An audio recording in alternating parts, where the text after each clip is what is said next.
confidence element just comes in the performing of the poems. And because of the nature of the poems, they're quite funny. They're insects with accents, and there's different voices. There's little dressing up, they put costumes on. So I think when you're doing a poem about an ant or an earwig or a wasp, it's quite fun.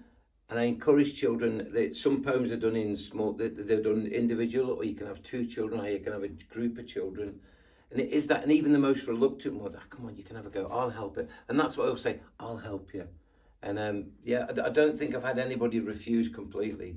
So it's that confidence of standing in front of an audience, getting laughs. One little girl said to me, I love it when people laugh. So again, that was something that she'd never ever experienced. Her words can make people laugh. So that just confidence of performing in front of others. There was, and then the connection with families. There was one little girl that last year, she was brilliant. I said the poems are done different accents with movement. She was just brilliant the way she performed it.